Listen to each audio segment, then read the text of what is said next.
안녕하십니까. 오늘 2018 디스커버 KU 특강에 와주신 내외빈께 우선 감사의 말씀 드립니다. 우선 안문석 선생님의 특강을 시작하기에 앞서 기초교육원 장동천 원장님의 환영 인사를 듣도록 하겠습니다. 모두 큰 박수로 맞이해 주십시오.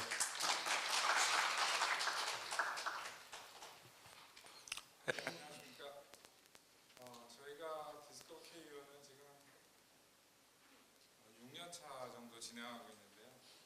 특히 주요하게는 핵심 교양을 맡아주신 기초교육에 수고해주신 교수님들을 모시고 강의를 진행해 왔는데 재작년부터는 퇴임 교수님들을 모시고 이렇게 특별한 자리를 좀 마련해 오고 있습니다. 그래서 매번 진행하면서 느끼는 거는 또 이렇게 젊은 교수님들과 호흡하는 것과는 또 다른 매력들이 있으시고 또 의외로 학생들하고 이 소통이 굉장히 자연스러우신 걸 보고 아무래도 뭐 직접적으로 학점을 관계가 안 되시는 분이서 그런지 모르겠지만 오히려 더 장점이 많았던 것 같습니다. 그래서 올해도 몇 분을 모시게 됐습니다. 그래서 오늘 첫 강의는 또 행정학과에서 퇴임하신 안문석 교수님을 모시게 됐습니다.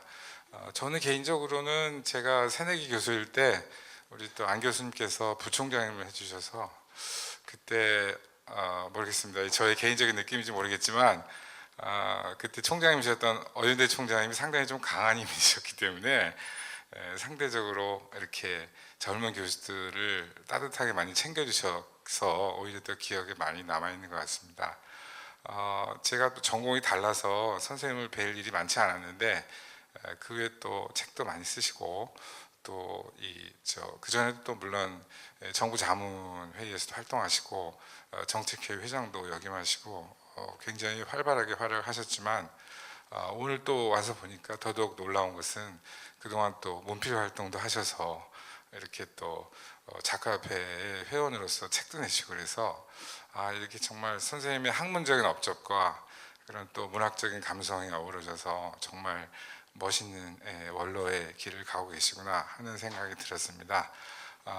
여러분께서 아마 좀 전공이 아니신 분들은 우리 안 교수님이 다소 생소할 수 있지만 우리 젊은 학우들한테는 선생님이 또 이렇게 편안한 오늘 말씀이 여러분의 또 어떤 진로나 인생에 큰 도움이 되지 않을까 생각됩니다. 특히 오늘 주제를 또 이 AI 시대의 어떤 인간과 기계의 대화라는 굉장히 시기에 맞는 이런 주제를 또 준비해 오셔서 여러분들이 아마 그런 사고를 개척하고 여러분들이 좀 정립하는데 큰 도움을 주시지 않을까 생각합니다.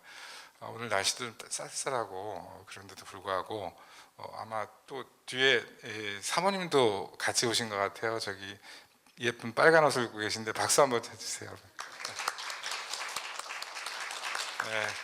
두 분 모쪼록 이렇게 왕림해 주셔서 영광이고 대단히 감사를 드리고 향후에도 왕성하게 활동해 주셔서 또 후학들에게 좋은 어떤 인상을 계속 길이길이 남겨주시기를 바라면서 다시 한번 감사드립니다. 고맙습니다. 네, 원장님 감사합니다. 그럼 지금부터 안문석 선생님의 간단한 양력을 소개해 드리도록 하겠습니다. 선생님께서는 서울대학교에서 경제학 학사 학위를 취득하신 후에 하와이 대학교 대학원에서 자원경제학으로 박사 학위를 취득하셨습니다. 1978년 한국과학기술원 전산시스템 개발 실장으로 사회에 이제 경력을 시작을 하셔서 1981년 고려대학교 정경대학 행정학과 교수로 임용을 하셔서 2009년 12월까지 고려대학교를 위해서 헌신적으로 일을 해 주셨습니다. 1997년 제5대 한국정책학회 회장을 맡아주셨고 2003년부터는 고려대학교 교무부총장으로 또 큰 일을 해 주셨습니다. 그 뒤에도 한국교육학술정보원과 서울시정개발연구원 이사장 등을 거치시다가 현재는 카자흐스탄 국제 IT 대학 명예교수이시며 또한 전자정부 추진위원회 공동위원장으로 현재에도 활발한 활동을 하고 계십니다. 그럼 지금부터 안문석 선생님을 모시고 만공 인공지능에 대한 특강을 시작하도록 하겠습니다. 모두 큰 박수 부탁드리겠습니다.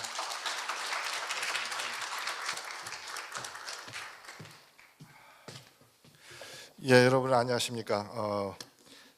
저를 소개할 때 제가 부총장 때 만든 용어가 하나 있습니다. 제가 교수 8.1학번이라고 이렇게 부릅니다. 제가 이제 학부를 유감스럽게도 고대를 안 나와서 부총장 할 때 어디 가면은 꼭 물어보더라고요. 그 무슨 과 몇 학번이냐고. 그래서 제가 만든 게 교수 8.1학번입니다. 이렇게 얘기했는데 제가 교수 8.1학번이고 명예교수 9년 차입니다.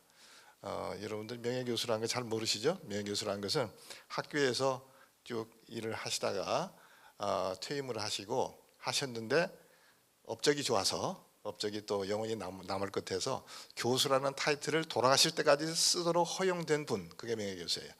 이게 굉장히 그래서 외국에서는 중요한 영광스러운 타이틀입니다. 고려대학교에서 저한테 명예교수를 주셔서 감사하고 감사합니다. 오늘 특별히 우리 기초교육원의 원장님 이게 오셔서 저를 또 소개를 해주시고 여러 가지 좋은 말씀해서 정말 감사드리고요. 또 이렇게 저를 초청해 주셔서 뭐라고 감사한 말씀을 드릴지 잘 모르겠습니다. 사실 이 100주년 기념관은 이제 제가 2005년에 제가 이제 어윤대 총장 모시고 교무부총장을 할 때 그때 이게 만들어진 겁니다. 그 후에 벌써 13년이 흘렀네요. 13년 후에 제가 다시 이 강단에 서서 진짜 아주 우리 새로운 새 시대 이게 우리 젊은이들을 만나니까 가슴이 벅차오름을 느낍니다. 여러분들 내 강의를 듣기 위해서 와주셔서 정말 고맙고 감사합니다. 아까 간단히 저를 소개했는데 저는 학문 쪽으로는 융합 학문을 했어요. 아까 서울대학에서 경제학을 학부에서 했다 그러는데 대학원은 또 행정학에서 행정대학원에서 석사를 했고 72년에서 74년까지는 미국에 또 유학을 가서 컴퓨터 사이언스로 컴퓨터 전산학 석사를 또 했습니다. 그 다음에 마지막으로 이제 매스메티컬 모델링으로 자원경제학 박사를 했으니까 그 당시에는 사람들이 무슨 놈의 전공을 이렇게 자주 바꾸냐. 그런데 요즘 와 보니까 그게 굉장히 좋은 것을 한 거예요. 융합학문을 한 거예요. 그래서 아직까지도 제가 이렇게 바쁘게 돌아다니고 있습니다. 그러니까 여러분도 융합학문을 하시는 것이 유리하다, 그죠? 그리고 요즘은 이제 거기에 더 나가서 또 인문학도 해야 되겠다는 생각이 들어서 요즘은 수필도 쓰고 또 시도 쓰고 그래서 저기도 만들어냈고 또 시 중에 시는 또 우리나라에서 유명한 최영섭 선생님이 있죠. 그리운 금강산. 그 양반이 제 시를 좋아하셔가지고 가곡도 몇 곡 많이 만들어주셔가지고 유튜브에 들어가서 가곡하고 내 이름을 치면은 그게 가곡이 아주 몇 개가 아주 멋있는 것이 뜹니다. 엔조이하시기 바랍니다. 그만큼 이제 여러분들의 그 강의를 하는 사람이 어떤 사람인가 아셔야 모티베이션이 되기 때문에 잠깐 좀 제가 제 소개를 했습니다. 미안합니다. 강의로 바로 들어가겠습니다. 저는 평생을 정보화를 위해서 전산화 정보화를 위해서 살았던 사람이에요. 평생을. 그래서 아까 말씀하신 대로 80년에 교수가 됐는데 그 전에는 키스트의 전산 시스템 개발 실장으로 우리나라 전체 소프트웨어 개발을 책임져가지고 13년을 있다가 이쪽으로 넘어왔습니다. 그래서 행정학과 교수지만은 누구보다도 전산 쪽에는 상당히 박학다식하다. 그래서 오늘 인공지능에 관한 얘기 그건 당연히 다른 사람이 할 사람은 없고 나밖에 없다. 이렇게 생각할 수가 있습니다. 저를 좀 자랑을 하면 우리나라가 그 정보화 시대에는 우등생이었어요. 그러니까는 이따 좀 나오겠습니다만은 지금까지 이제 그 물결이 4개 있었다고 그러죠. 제1 물결, 제2 물결은 제1의 물결은 이제 스팀 엔진 때문에 나타난 물결이고 제2의 물결이 전기 때문에 나타난 물결이고 제3의 물결이 컴퓨터하고 인터넷이 만들어낸 물결이고 제4의 물결이 인공지능, 빅데이터 등등이 만드는 건데 제4의 물결은 지금 오고 있는 중입니다. 그 대비를 잘해야만 돼요. 그래서 오늘 제 강의를 그 토픽을 그걸로 정한 겁니다. 그런데 우리나라가 제1 물결, 제2 물결에서 산업화에는 낙제생이었어요. 그래가지고 일본한테 당했습니다. 일본의 강점기 35년간. 그런데 산업화에는 늦었지만 정보화는 열심히 하자. 그래가지고 저를 비롯해서 사람들이 딸딸 뭉쳤어요. 그래서 정보화로 정말 열심히 해가지고 우리나라 정보화는 1등 국가가 됐어요. 제가 전공한 전자정보는 유엔에서 6년간 1등을 했습니다. 계속 1등 했어요. 요즘 조금 떨어졌어요. 3등으로 떨어졌는데 그래도 뭐 굉장하죠. 1등이 금메달이니까. 그래서 그런 경험을 토대로 해서 오늘 여러분에게 내가 평소에 느꼈던 얘기를 좀 해드려야 되겠다. 이렇게 해서 오늘 여러분을 모셨습니다. 자, 오늘의 제 얘기는 인간과 인간, 인간과 기계, 그리고 기계와 기계 사이의 관계가 오늘 이제 주인공인 만능 인공지능 툴 AGI라고 부르는 이 알고리즘이 등장함으로써 어떻게 변할 것이냐, 그것을 여러분과 함께 한번 보는 이제 그런 시간이 되겠습니다. 그러니까 이것은 상당 부분이 AGI 자체가 앞으로 5년 내지 10년 안에 만들어질 거기 때문에 미래에 대한 여행이 되겠습니다. 그런데 인간과 인간 사이의 관계가 하는 것은 과거 여행이 될 것이고, 그 다음에 인간과 기계에 관한 여러 가지 얘기는 미래에 관한 얘기가 되니까 상당히 여러분들의 상상력을 좀 발휘를 했으면 좋겠습니다. 예. 자, 오늘 강의의 순서 나침판이죠. 첫째는 이제 지능기계의 출현, 그 의미가 뭐냐, 지능기계라는 게 도대체 뭘 지능기계라고 하느냐. 두 번째는 프론티어 테크놀로지라는 게 있는데 그게 뭐가 있고 인류 역사에서 프론티어 테크놀로지가 어떤 의미를 갖느냐. 세 번째는 사람들은 왜 관계를 맺을까.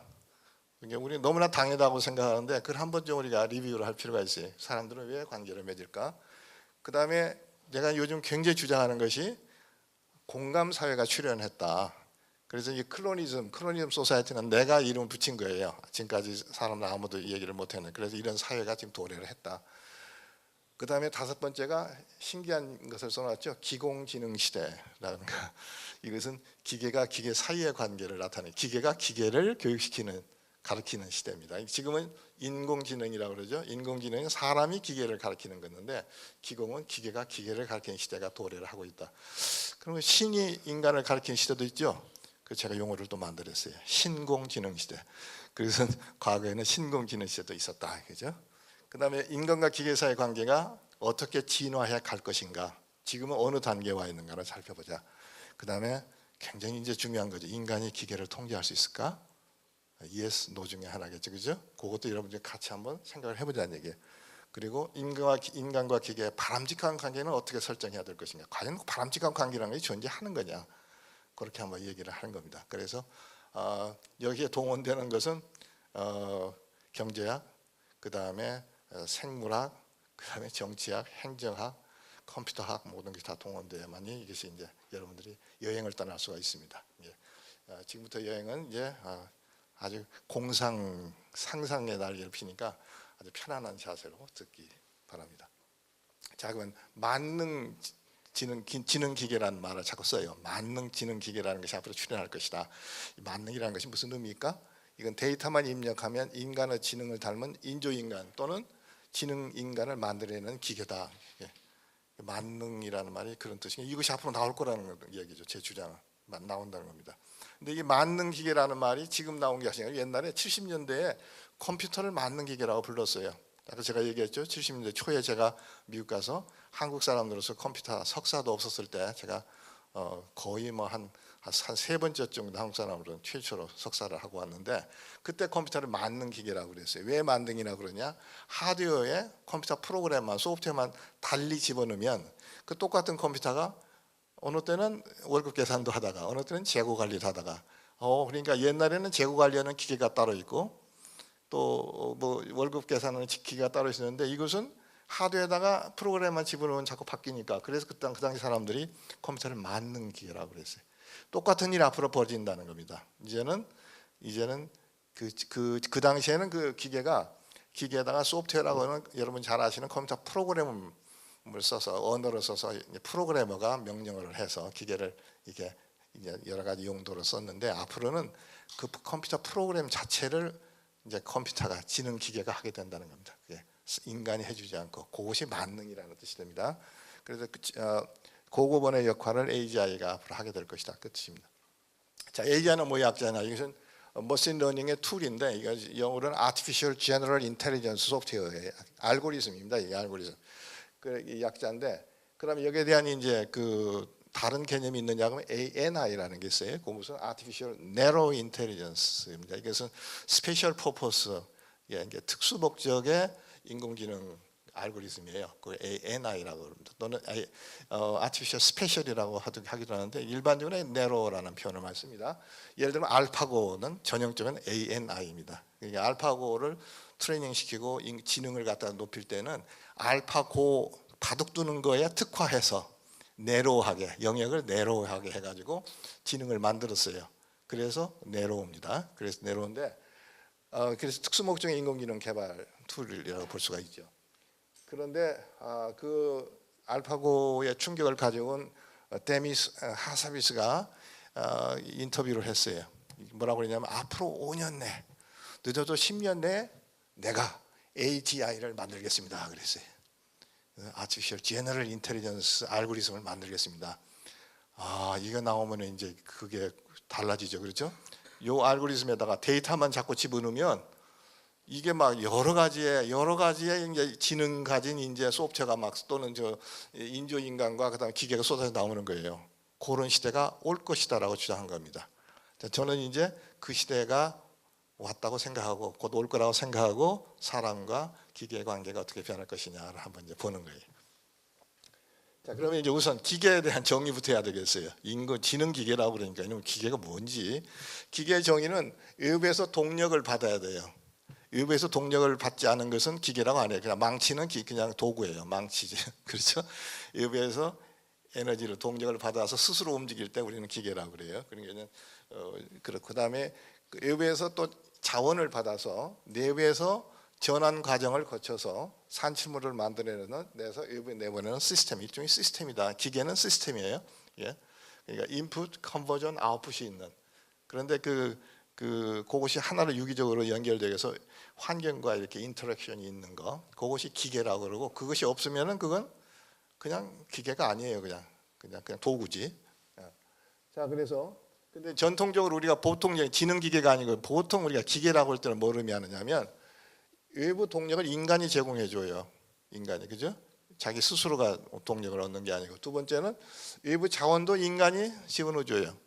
인간이 집어넣어 주고, 그다음에 전환 과정도 인간이 미리 프로그램으로 해 주고, 산출물도 인간이 검사하고 이용하니까 전통적인 기계는 다 이런 기계들이에요.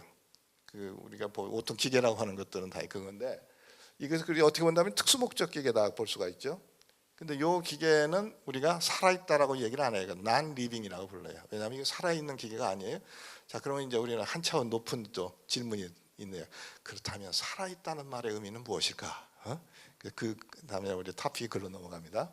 자, 시스템 이론을 동원해야 돼요. 시스템 이론이라는 것은 부분과 전체의 관계를 연구하는 이론인데, 제이지 밀러라는 사람이 리빙 시스템이라는 책을 썼어요. 이 사람은 의사예요. 의사인데 미 군대에서 란드 코퍼레이션 쪽에서 이 사람을 차출해 가지고 이게 군대를 보니까 이게 꼭 무슨 살아있는 생명체 같다 이게. 그러니까 당신이 연구할 것은 뭐냐면 생명체가 살아있기 위해서는 반드시 존재할 그 요소 또는 기능을 좀 찾아달라. 그래가지고 이 사람이 그 유명한 리빙 시스템이라는 책을 썼습니다. 그래서 이 사람 20개의 본질적 기능을 이 사람이 찾아냈어요. 그게 굉장히 아주 유명한 책입니다. 그래서 그런데 이 책에서 보면 이 사람이 그 책에서 시스템을 살아있는 녀석과 그렇지 않는 녀석으로 구분했는데, 살아있다는 것의 의미를 이 친구는 어떻게 정의를 했냐면 환경과 대한 교류가 있어야 돼요. 입력을 받아서 환경의 변화를 인지해서 그래서 스스로 목표를 정하고, 이게 이제 중요한 거예요. 스스로 목표를 정하고 산출물을 만들어가는 시스템입니다. 이게 이제 스스로 목표를 정하느냐 안 하느냐가 살아있느냐 죽어있느냐의 판단 기준이라고 본 겁니다. 환경과 교류를 해서 학습 능력, 학습을 해가면서 스스로 목표를 정하느냐 이 문제죠. 자, 그러니까 시계는 살아있는 시스템이냐 이거죠. 그 정의에 의하면 우선 시계는 외부와의 교류가 별로 없어요, 그죠? 시계는 그냥 자기의 주어진 그 법칙에 따라 돌아가니까. 그리고 또 그래서 아닌 것 같아요. 자동 난방 장치, 이것은 이 방의 온도를 22도로 유지해야 되겠다 그러면은 환경의 온도가 낮으면은 보일러실에 연락해서 또 올라가고 높으면은 보일러실을 끄라고 그러니까 상당히 살아있을 것 같은데 이것도 살아있다고 보기에는 뭐해요? 왜 그럴까요? 이 방의 온도를 22도로 할 것이냐 하는 것은 스스로가 결정을 안 하고 인간이 설정해 주잖아요. 외부에서 인간이 설정해 준 것은 그거 살아있다고 안 보는 거예요. 근데 요즘은 아마 바뀔 거예요.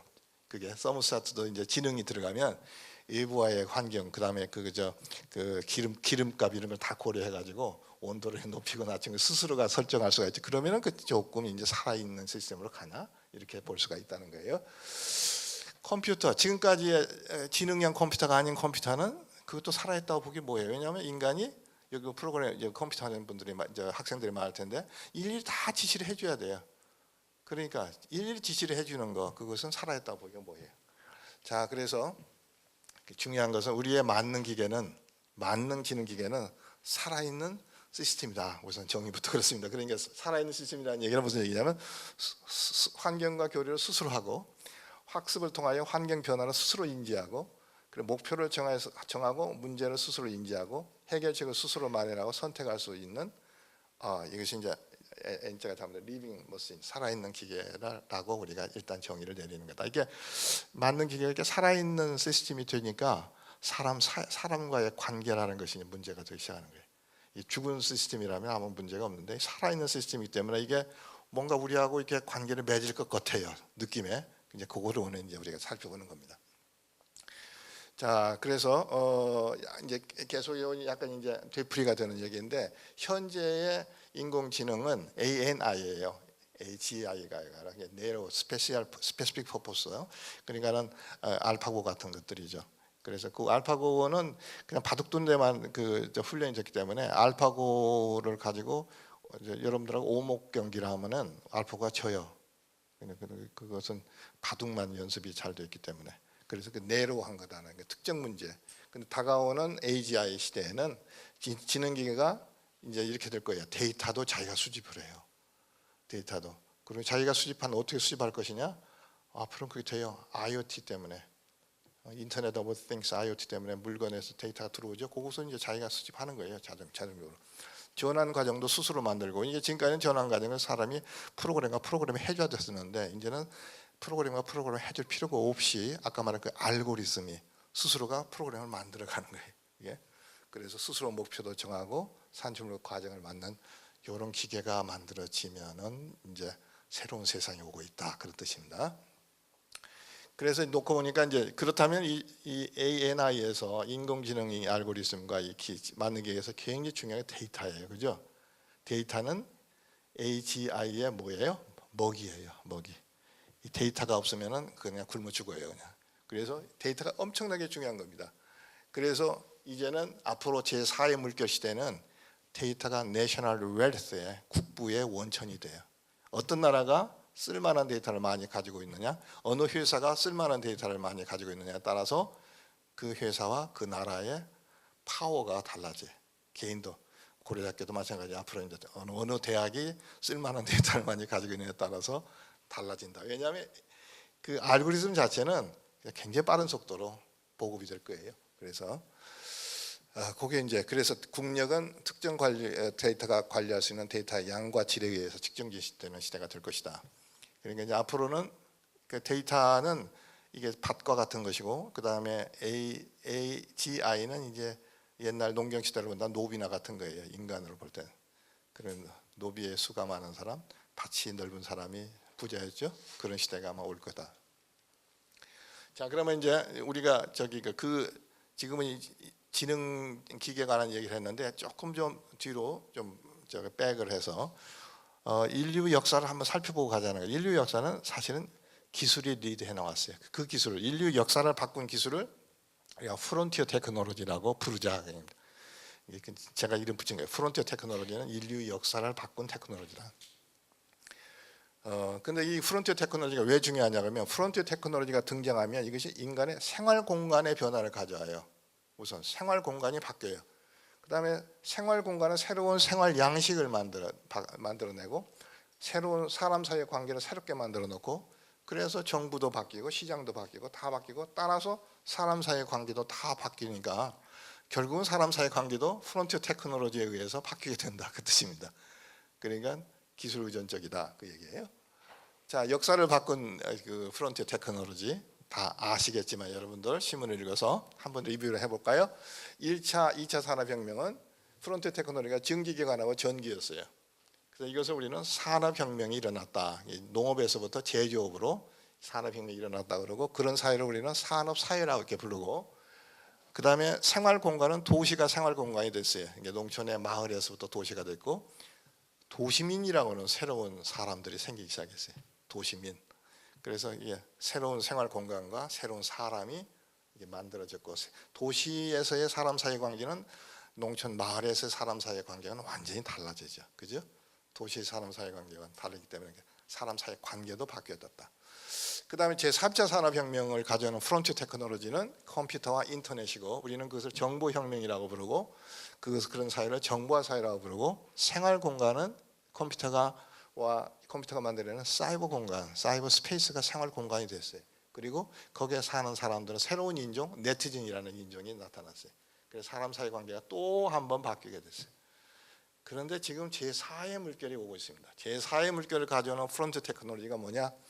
아티피셜 인텔리전스, 그다음에 빅데이터, IoT, 3D 프린터, 모바일 폰, 클라우드, 블록체인, 뭐 앞으로 이거 말고 또 막 만들어질 거예요. 이런 것들이 이제 또 한 번 사람들의 생활 공간과 사람들의 행태를 바꿔놓을 것이다. 그죠? 그래서 이제 앞으로는 어떤 생활이 될 거냐? 사이버 공간과 실물 공간, 융합된 공간이 생활 공간이 될 것이다. 어마어마하게 융합이 돼서 이제 구분이 안 되는 그런 세상이 될 것이다. 지금은 그래도 구분이 돼 있어요. 사이버 공간과 실물 공간이 그래도 좀 구분이 돼 있는데, 앞으로는 이게 이건지 저게 저건지 모르게 그냥 융합이 되는 세상이 될 거고, 그 다음에 인공지능과 데이터가 지배하는 그걸 많이 가진 사람이 이제 국가가 최후가 되는 그런 사회가 될 것이고, 인간과 기계가 하나로 융합한 신인류가 아마도 등장할 것이다. 그게 제 생각. 그거 여러분들과 같이 여행하면서 여러분들이 그걸 한번 추론을 해보셔야 돼요. 왜 이렇게 바뀔까? 자, 그러면 사람과 기계와 기계의 관계를 알기 위해서는 그것을 우리가 어디서 공부를 할 수 있는가? 사람과 사람 사이의 관계를 한번 우리가 리뷰를 해보면 어쩌면 거기서 힌트를 얻을 수 있을지 모르겠다. 그래서 사람과 사람 사이가, 사람들은 왜 관계를 맺나? 한번 리뷰를 해보자는 얘기예요. 자, 첫째는 여기에서는 경제학자들이 이 문제를 굉장히 아주 심층 있게 연구를 했어요. 특히 미시경제학. 이거 혹시 경제학과 학생 있는지 모르겠네. 미시경제학이라는 것은 호모 이카노미쿠스, 경제인을 상정해놓고 그 경제인의 DNA에는 이런 것이 들어있을 것이다. 그래서 그 DNA를 상정해놓고 그 경제인을 시장에 갖다 놓고 어떻게 물건을 사는가? 그러면 소비 이론이 되고, 공장장으로 임명하면 생산 이론이 되고, 그 다음에 이게 생산자와 소비자를 같이 만들어서 어떻게 뭐가 이루어지나 보면은 이제 교환 이론이 이루어지고, 그래서 만들어낸 것이 미시경제학이에요. 그래서 미시경제학은 굉장히 추론적이에요. 논리적이고. 그래서 미시경제학은 수학으로 다 표시할 수가 있어요. 그래서 미시경제학을 Mathematical Economics라고 부르는 거예요. 경제학 하시는 분들, Mathematical Economics는 미시경제학이고, 그것은 호모 이카노미쿠스에서부터 출발했다 이렇게 보시면 돼요. 계량경제학은 귀납법적으로 통계적 기법을 써서 어떤 원리를 찾는 거고, 차이가 있습니다. 그게. 자, 그러면 경제학자들은 뭘 집어넣었을까? DNA에 뭘 집어넣었을까? 굉장히 흥미로워요. 첫째는 모든 경제인은 효용함수를 갖는다. 다양한 효용함수를 갖는다. 효용함수라는 것은 뭐냐면 자기가 선택할 수 있는 것도 여러 가지 있는데 그것을 자기의 만족을 많이 주는 것 순서로 쭉 정리해 놓은 표, 그게 효용의 함수예요. 그 효용함수가 다 달라요. 지금 이 순간에 여러분들 중에 어떤 사람은 지금 배가 고프니까 빵이 최고가 된 사람도 있고, 어떤 사람은 아니고 그냥 물이 최고인 사람도 있고, 다 다르다 이거죠. 그게 효용이 다 다른데 거기에 그 경제인은 효용을 극대화하기 위해서 최선을 다하는 존재다. 그걸 DNA에다 집어넣었다고 보는 겁니다. 두 번째는 한계형 체감의 법칙을 또 이 사람들이 생각해냈어요. 아시죠? 무슨 얘기인지? 사과를 첫 번째 먹을 때가 제일 맛있고, 두 번째 먹으면 조금 덜 맛있고, 세 번째는 덜 맛, 이렇게 되죠. 요거 집어넣고, 그 다음에 자원의 한계가 있다. 이런 상황을 집어넣으니까 재미있는 일이 벌어졌어요. 이 경제인들이 서로 뭔가를 교환하기 시작했어요. 여러분들 상상해 보세요. 한계형 체감의 법칙이 아니고 한계형 체증의 법칙이 있다고 생각해 보세요. 무슨 일이 벌어질까요? 사과 하나 가질 때보다 두 개 가질 때가 더 만족스럽고, 세 개 갈 때가 더 만족스러우면 교환이 일어날까요? 안 일어나요. 신기하게 체감의 법칙을 집어넣으니까 이것들이 교환을 하더라는 거죠. 이것들이 또 효용의 극대화를 해서 최선을 다한다는 것도 안 집어넣으니까 이 인간들이 움직이질 않는 거예요. 극대화라는 걸 집어넣으니까 움직이기 시작한 거예요. 그래서 이것이 그 경제인에 들어가는 DNA에 들어가는 그것들이 어떻게 해서 생겼는가에 관해서 설명이 없어요. 경제학자들은 단지 이런 그 가정을 해보니까 설명이 잘 되더라 그 얘기입니다. 그래서 그 가정을 가지고 아주 방대한 경제 이론, 교환 이론을 만들어서, 경제학자들 아주 신기한 사람들이에요. 그렇죠? 그래서 교환 이론으로 집대성을 했습니다. 미시경제학은 사람 사이의 관계를 호모 이코노미쿠스를 가지고 보는 사람들이다 이렇게 보시면 돼요. 그 다음에 생물학적 접근은 아까 말한 밀러를 또 동원해야 돼요. 아까 말했죠. 제가 살아있기 위해서 시스템이 살아있기 위해서는 20개의 본질적 기능이 필요하다 그랬어요. 본질적이라는 뜻은 무슨 뜻이냐면 20개 중에서 어느 하나라도 없으면 이게 생존이 안 되는 그런 기능들이에요. 그런데 밀러가 가만히 살펴보니까 20개를 다 가지고 있지 않는데도 살아남는 놈들이 있더란 말이죠. 보니까 옆에 있는 개체한테서 또 빌리는 거예요. 자기가 남는 것을 주면서 빌릴 때는 공생이라고 그러고 안 주고 그냥 가져오면 기생이라고 그러고 근데 그래 또 하여튼 그것이 그 관계가 형성이 돼서 관계가 형성되고 살아남더라 이거죠. 생물학적으로도 교환 관계, 거래 관계가 일어난다 그 뜻입니다. 이것은 자발적이에요. 살아남기 위해서 하는 자발적 관계예요. 그런데 이게 정치학과 행정학적 접근은 좀 다릅니다.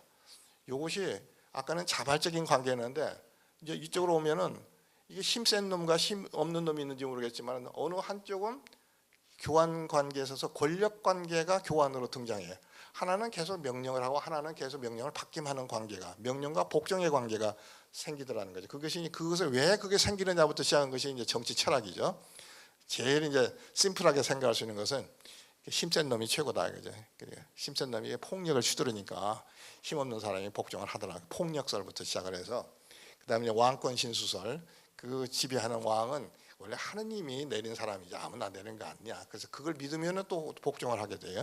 뭐 등등 또 계약서, 사회계약서를 가장 민주적인 거죠. 계약에서 피통치자들이 통치자한테 위임을 한 거다. 내가 생각을 정보홍수설, 정보홍수 때문에 이제는 사람들이 정보를 좀 이게 필터링 해가지고 해석하는 사람들한테 의지하게 되는 그런 일이 벌어져. 그다음에 행정에서는 웨버의 지도자 카리스마론이 있어요.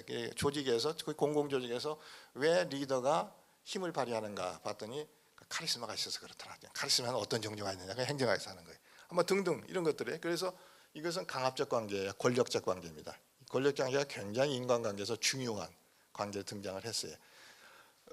그러니까 여기까지 중간 정리를 해보면 사람 사이의 관계는 권력 관계와 교환 관계로 일단 나눠지죠. 그죠? 교환 관계는 자발적 관계고 권력 관계는 명령하는 관계고. 근데 인류 역사를 보면은 권력 관계가 먼저 있었던 것 같아요. 그다음에 교환 관계로 이렇게 좀 확산되지 않았냐. 근데 저는 거기에 세 번째 관계를 주장합니다. 이게 인간 사람 사이 관계는 공감 관계가 굉장히 중요하다. 공감, 엠퍼스입니다. 공감.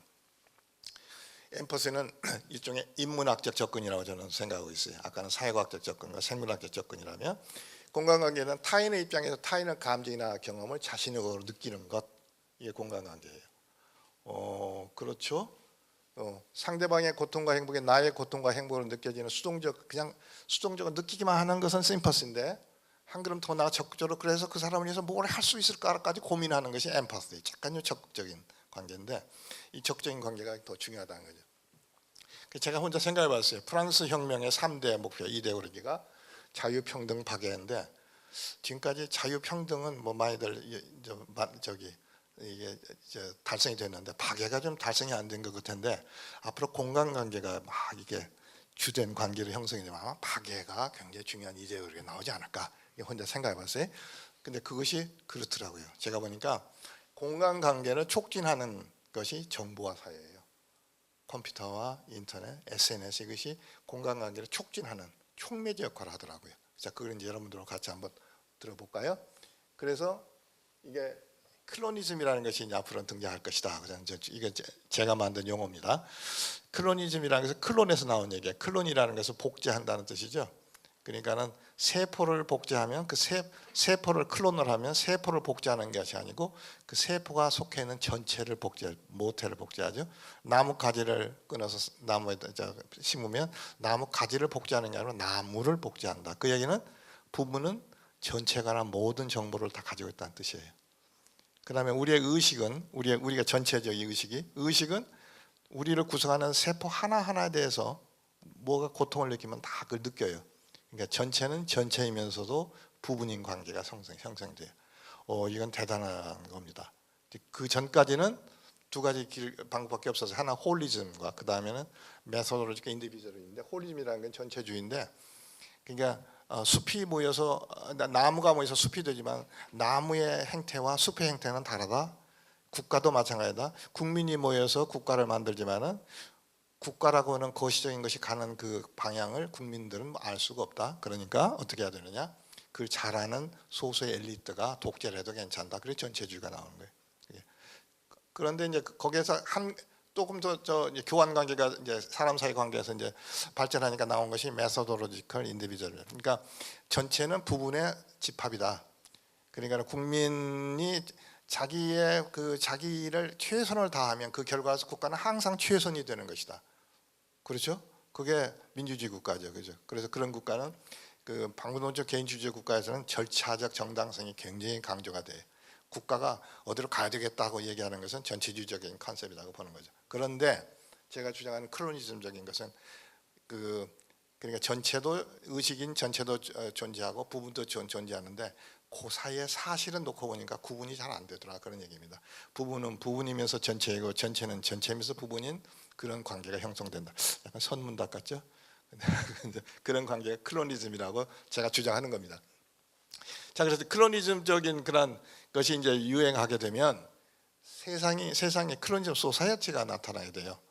자, 이게 클로니즘은 아까 내가 정보화 사회가 클로니즘을 가져온다고 그랬잖아요. 특히 SNS가 그걸 가져와요. 페이스북, 트위터 뭐 해가지고 SNS가 요즘은 유튜브 그래가지고 거기서 어떤 한 사람의 행복이 전 지구인의 행복이 되고 한 사람의 고통이 전 지구인의 고통이 되죠. 이게 클로니즘이에요. 그건 그래서 그런 사회가 클로니즘 소사이어티입니다. 자, 그러니까 나의 고통이 다른 모든 사람의 고통이 되고 나의 행복이 다른 모든 사람의 행복이 되고 이런 사회 한마디로 공감 사회가 출현하는 거예요. 공감 사회가. 그래서 이것이 사람과 사람 관계에서 굉장히 중요한 축으로 등장하게 된다는 겁니다. 이것은 정치학에서 행정학에서 이게 굉장히 중요한 겁니다. 이제는 최대 다수의 최대 행복이라는 공리주의와 거기에 입각한 가버넌스가 이제 수정돼야 할 때가 됐어요. 다수결이라고 그래서 소수의 사람들을 무시하고 어떤 정책을 쓰면 그것은 불행을 자초할 수도 있어요. 왜냐하면 클로니즘이기 때문에. 그래서 세상이 바뀌어버린 거예요. 그래서 그 noisy few, 시끄러운 소수 사람들을 잘 관리를 해주면 된다 그 뜻입니다. 자, 그래서 근데 이 공감 관계가 왜 중요하냐 그러면 공감 관계가 인류에게 다양성을 주고 그 다음에 새로운 세상의 주인공을 확대해 주기 때문에 그래요. 여러분들 앞으로 결혼하는데 남자 여자 신랑 신부가 결혼하는데 공감 관계가 형성돼 가지고 결혼하게 되면은 그 신랑과 신부는 자기 세상이 2배로 확대가 돼요. 그런데 그렇지 않고 어느 한 사람이 다른 사람을 자기의 그 링 안으로 끌어들이려고 결심을 하면 그건 불행이 시작이죠. 공감 관계는 자기의 시야를 확대하는 겁니다. 그래서 굉장히 중요한 거예요. 다양성이 살아 숨쉬는데요. 그리고 세상의 주인공을 확대해 주는 겁니다. 오늘 미국이 된 것은 흑인에 대해서 공감관계를 가졌기 때문에 가능해진 거예요. 근데 흑인에 대한 공감관계는 경제학이나 정치학이나 뭐 생물학 때문에 그게 가능했던 것이 아니고 사실은 인문학 때문에 가능했다.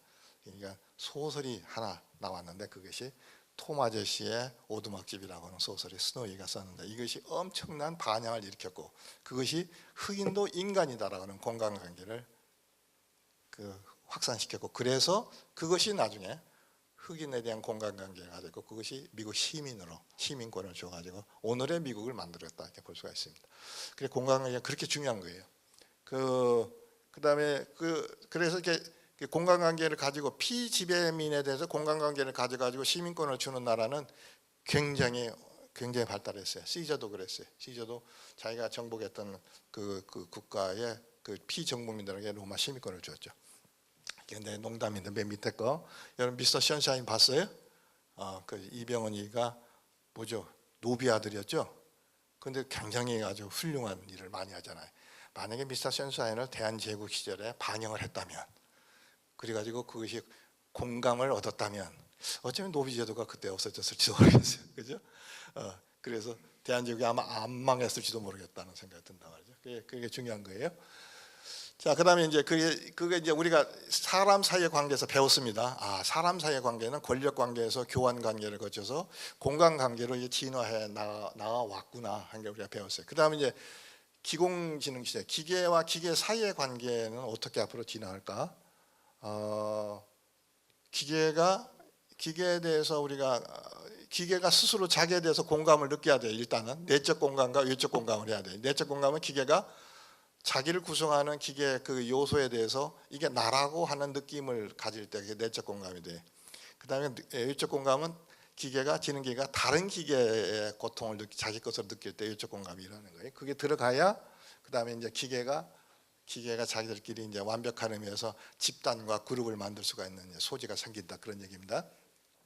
다음에 기계는 어떻게 진화할 것인가를 생물학에서 잠깐 제가 살펴봤어요. 생물학에서 살아있는 시스템 세포는 그 세포가 모여서 올간이 되고 모여서 개체가 되고 식물이 되고 동물이 되고 인간이 되고 사회가 되고 국가가 되고, 요건 이제 그 보통의 시스템 이론가들이 주장하는 겁니다. 똑같이 어쩌면 지능 기계도 진화할 것 같아요.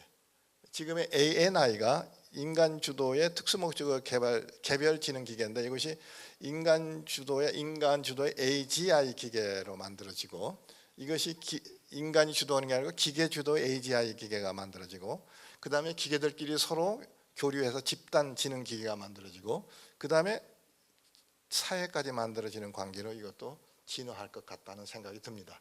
이건 이제 가설이에요. 이제 내가 틀릴 수도 있어요. 근데 인간을 놓고 보니까 어쩌면 이렇게 갈는지도 모르겠다는 생각이 들어서 일단 한번 내가 가설로서 이제 저기 넣은 겁니다. 그래서 어쩌면 기계와 기계 사이 관계도 권력 관계에서 교환 관계, 공간 관계로 진화할는지도 모르겠다. 이게 왜냐면 인간을 놓고 보니까, 왜냐하면 인간과 기계는 서로가 서로를 배워요. 그래서 시스템이 그런 미러 이펙트라고 그래요. 거울 효과라고 그래요. 환경은 시스템을 닮고 시스템은 환경을 닮아요. 그래서 그 보호색이 만들어지는 거예요. 그게. 그래서 가장 중요한, 앞으로 지능 기계에서 가장 중요한 환경은 인간이고, 인간에서 가장 중요한 환경은 지능 기계예요. 이게 서로 닮아가기 때문에 어쩌면 이렇게 갈 거다라고 보는 겁니다. 자, 그다음에 이게 또 새로운 용어죠. 제가 만든 용어입니다. 이게 좀 신기하긴 하죠. 신공지능 시대, 인공지능 시대, 기공지능 시대. 지금은 인공지능 시대라 우리가 그것만 있는데 아닌 것 같아요. 제가 생각해보니까 신이 인간의 지능을 만든 시대도 있었을 것 같아요. 그 신공지능 시대고, 그다음 기계가 기계 지능을 만들면 기공지능 시대다 이렇게 만드는데, 인공지능과 기공지능 시대에서는 이제 AGI가 이제 역할을 할 거다 이렇게 보는 겁니다. 신공지능 시대라는 말이 좀 종교적으로는 좀 문제가 앞으로 있을지 모르겠지만 하여튼 그냥 그렇다, 그 얘기입니다. 자, 그러면 이제 그 기공지능 시대에는 아까 말한 대로 이제 AGI라는 알고리즘에 데이터를 이제 스스로가 그 입력 데이터를 찾거나 데이터를 만들어가면서 학습하고 진화하는 이제 로봇이 또는 기계가 만들어지면 그렇다고 보는데, 이 데이터를 아까는 그랬죠. 데이터를 인간이 만들어서 기계한테 입력을 처음에는 할 거라고 그랬잖아요. 근데 이것이 조금 더 지능 기계가 발달하면 데이터를 스스로가 수집을 하는데, 웃기는 게 있어요. 데이터 수집도 안 하는 수가 있어요. 자기가 데이터를 만들어요. 모든 가능한 경우 데이터를 만들 수가 있는데, 알파고 제로가 그거예요. 알파고는 그 과거에 그 바둑두는 것을 모두 다 집어넣었잖아요. 근데 알파고 제로는 그거 없이 자기가 그냥 모든 가능한 경우에 모든 그 바둑 수를 다 그 데이터를 만들어서 해가지고 거기서 가장 좋은 것들을 찾아내는 거예요. 그래 했더니 알파고하고 싸웠더니 알파고 제로가 백전백승을 해버렸어요. 이거 이제 끔찍한 일이 벌어진 거예요. 그러니까 사람이 지능 기계를 좀 컨트롤할 수 있는 조금 가능성은 데이터 가지고 좀 가능성이 있지 않느냐라고 생각을 했는데, 이게 데이터 가지고 안 되는 수도 생기네 하는 식으로 갈 수도 있겠다, 그런 얘기입니다. 자, 그러면 이제 우리의 이제 본론인 이게 결론이 이미 다 냈어요. 이제 정리하면 돼. 인간과 기계의 관계. 이것이 출발은 인간과 기계 관계 권력 관계로 출발해요. 그러니까 기계는 아무리 지능 기계라 하더라도 인간이 기계를 볼 때는 그냥 노비로 생각하는 거예요. 내 말을 잘 듣는 노비다. 권력 관계죠, 그러죠? 하나는 명령하고 하나는 거기에 명령을 들으니까 그런 관계를 시작할 거예요. 그것이 이제 그러다가 AGI가 만들어지면 인간과 기계의 관계가 이제 큰 변화가 나올 것이다. 그게.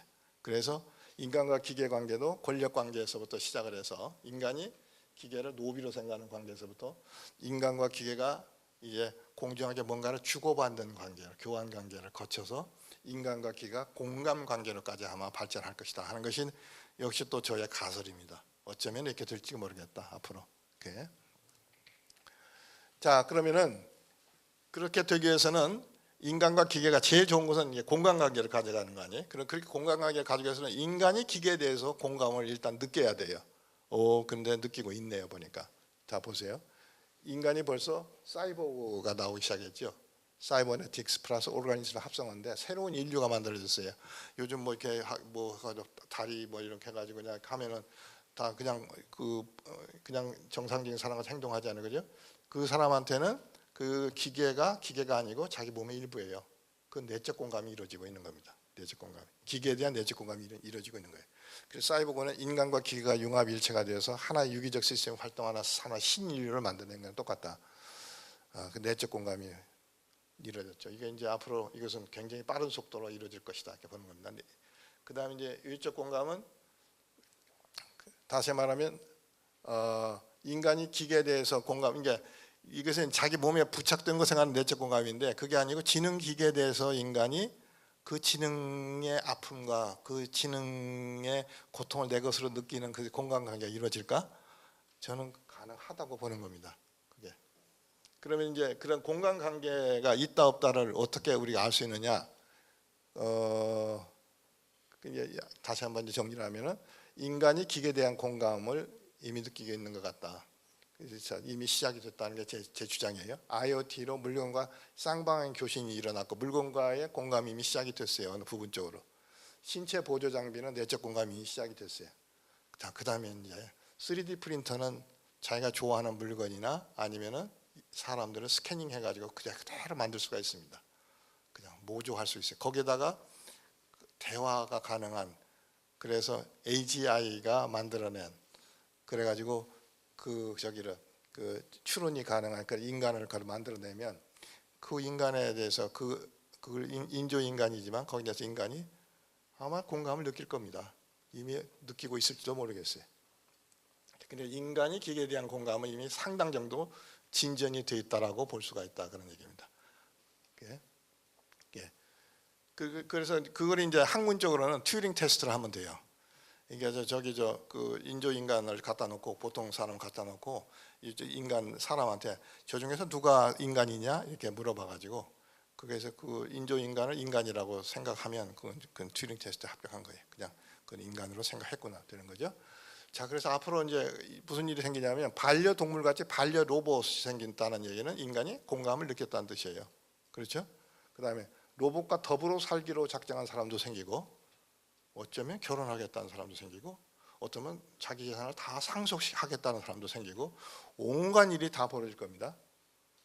그래서 기계를 독립적 인격체로 인정하기 시작하는 상황이 아마 인간에게서부터 시작이 될 가능성이 굉장히 크다. 그렇지? 자, 그래서 이제 영화를 보니까 영화 엑스 마키나는 거기를 보니까 로봇이 인간의 반려자가 될 수 있느냐 하는 것을 테스트를 하는 영화더라고요. 보니까 여러분 한번 유튜브 들어가서 보세요. 그리고 영화 아이로봇은 그게 그 한 로봇의 인간에 대한 공감, 그 다음에 인간의 로봇에 대한 공감, 이것이 문제를 해결하는 굉장히 흥미로운. 그것도 결국은 공감 문제더라고요. 보니까. 근데 우리 용어로 보면 공감 문제로서 이 영화가 벌써 나오고 있어요. 그래서 다시 한번 얘기지만 인간과 기계의 관계는 출발은 권력 관계였지만 교환 관계를 거쳐서 바람직한 건 이제 공감 관계로 가야 되는데 인간과 기계의 관계에서 그것이 공감 관계로 가는 것을 방해하는 건 뭐 때문에 그러냐? 인간이 기계에 대한 지능 기계에 대한 두려움 때문에 그래. 그 두려움을 해결하지 못하면 인간이 기계에 대한 공감 관계가 깨질 수가 있어요. 자, 그러면 지능형 기계에 대한 인간의 두려움 뭐가 있을까? 인공지능 기계가 인간의 일을 뺏어간다. 지금 그렇죠. 다 두려워하고 있죠. 그렇죠? 다 뺏어가고 있다. 전통적인 직업 다 뺏어가고 있다. 인공지능 기계가 궁극적으로 인간보다 우위에 서서 인류를 멸망시킬 것이다. 이 두려움이에요. 그 은연중에 두려움이 있습니다. 근데 여러분 한번 우리 고대생들은 아주 냉철하니까 한번 생각해 봅시다. 인공지능 기계가 인간의 일을 다 뺏어간다는 말에 동의를 할 수 있을까? 이 말이 성립이 되려면은 지금 우리 일을 뺏어가는 인공지능이 독자적인 결정을 해서 선택권과 결정권이 있어가지고 그래서 인간의 직업을 뺏어가야 맞는데 지금은 그 원칙대로 얘기를 하면은 인공지능을 가지고 있는 사람이 인공지능을 가지고 있지 않는 사람의 직업을 뺏어가는 거예요. 그게 맞는 거예요. 그게 그죠? 이제 원칙적으로 해서 이제 앞으로는 세월이 흘러서 인공지능이 똑똑해지기 시작하면 인공지능이 인간과 이제 경쟁을 해서 직업을 뺏어가는 일이 생기겠지만 지금은 그렇게까지 똑똑하지 않다고요. 그 인공지능을 가지고 있는 그 일을 하는 그 사람이 그걸 못 가지고 있는 사람의 직업을 뺏어가는 거예요. 그게 맞는 얘기 아니에요? 그래서 우리가 이 얘기를 하면 그렇게 얘기할 수 있어요.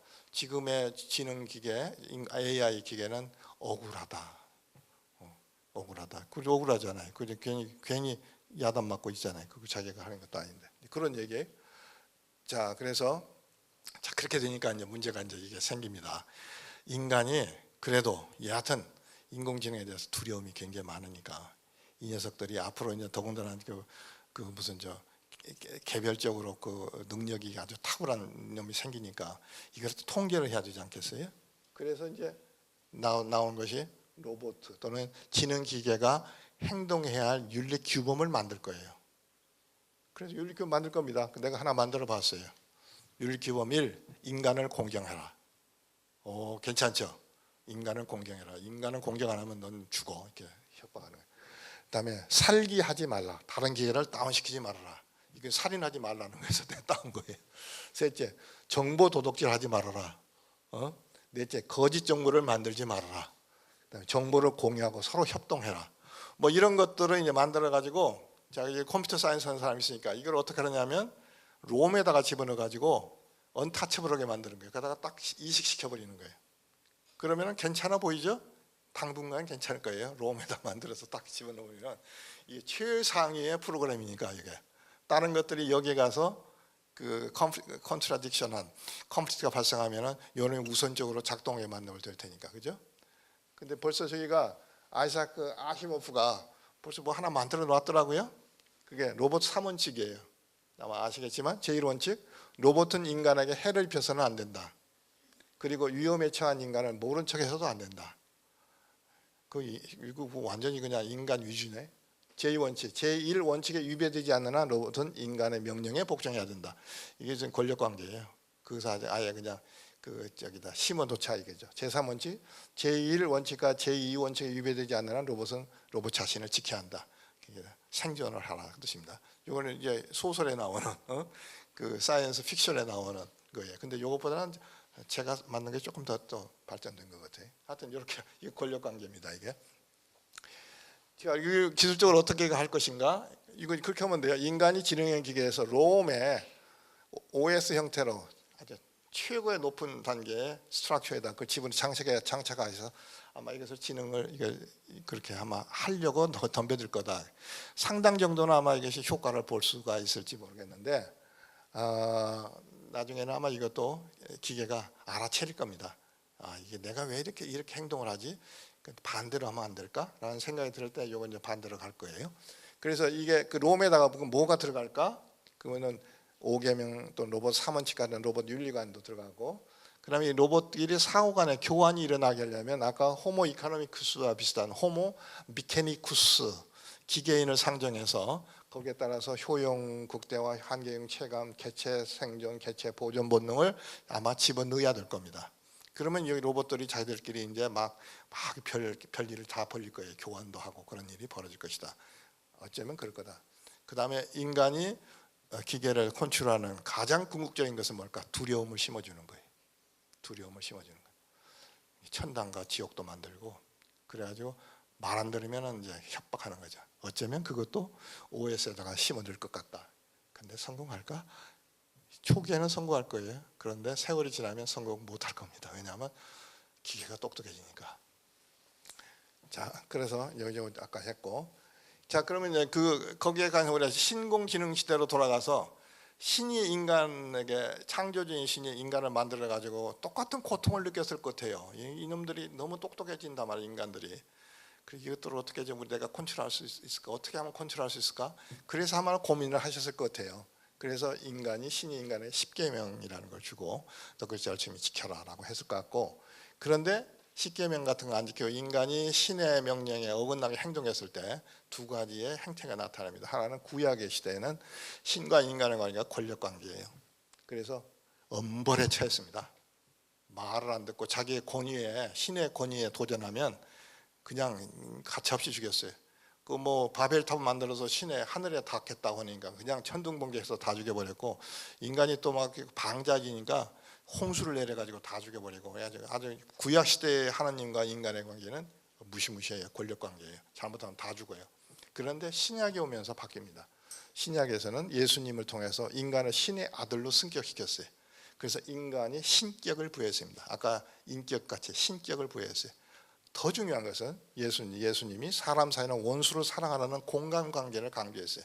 이것이 너희끼리의 가장 행복한 것이다라고. 그러니까 공간관계가 신약 성서의 아주 핵심 멤버입니다. 핵심입니다. 그게 느끼지 않아.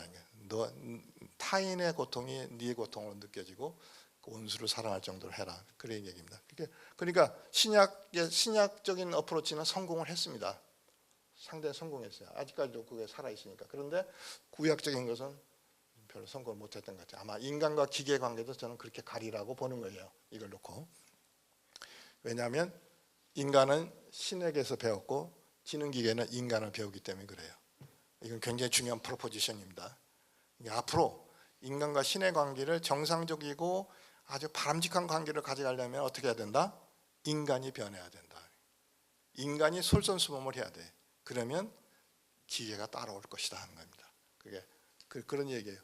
그래서 만약에 인간이 방탕하고 무능하고 지능형 기계가 더 윤리적이고 유능하면, 그러면 아마 기계가 반란을 일으킬 거예요. 그게 영화 엑셀론이더라고요.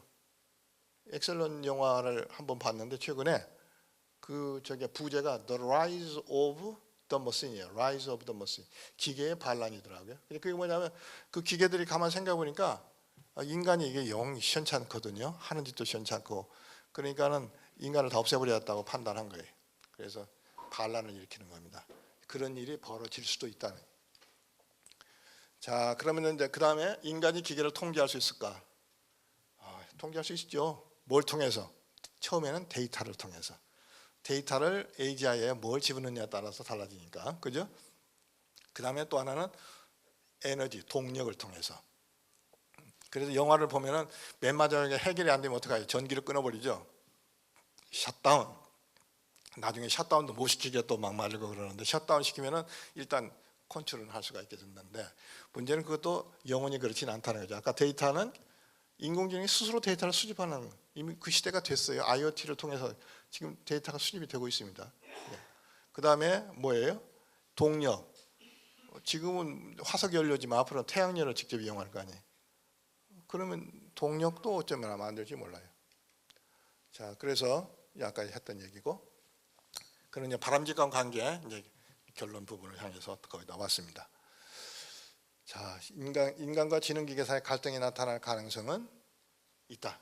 어느 때느냐? 인간과 기계 관계, 권력 관계일 때.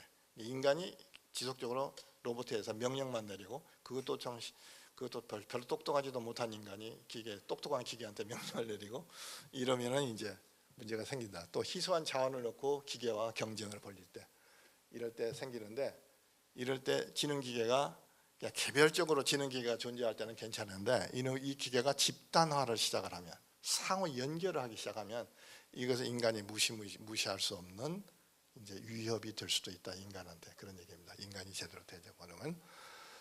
그래서 아까 다시 한번 강조한 Rise of the Machine, 영화 에셜런, 지능기계의 반란, 무능하고 자연 파괴적인 인간에 대한 지능기계의 반란. 근데 이게 어떻게 해결되냐면, 나중에 보면 주인공 여자 인간과 로봇 남자의 공감 관계가 설정이 돼가지고 문제를 해결하더라고요. 역시 여기도 해결책은 공감 관계를 해결하더라고요. 그러니까 굉장히 중요한 관계예요. 자, 그런데 아까 얘기했죠.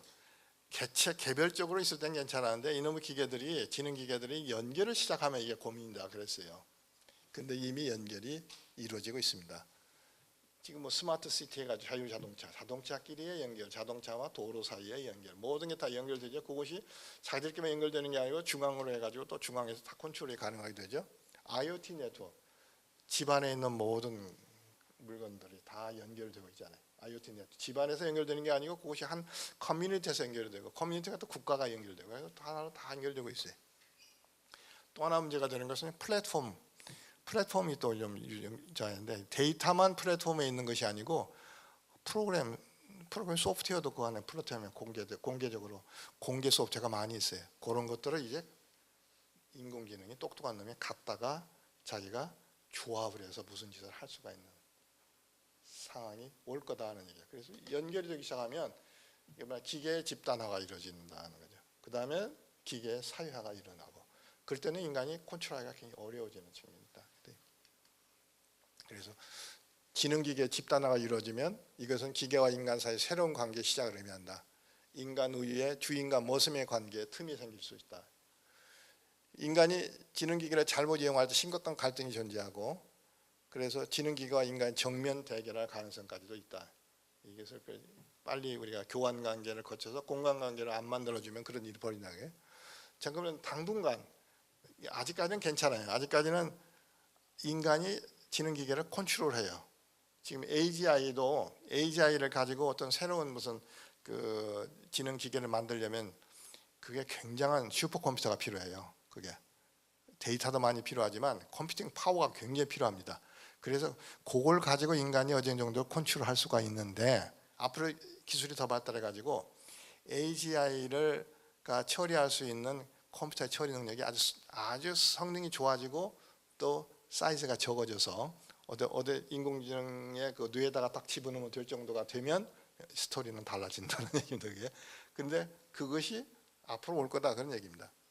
그래서 그 전까지는 그래도 우리가 대결을 피할 수가 있는 가능성이 좀 있어요.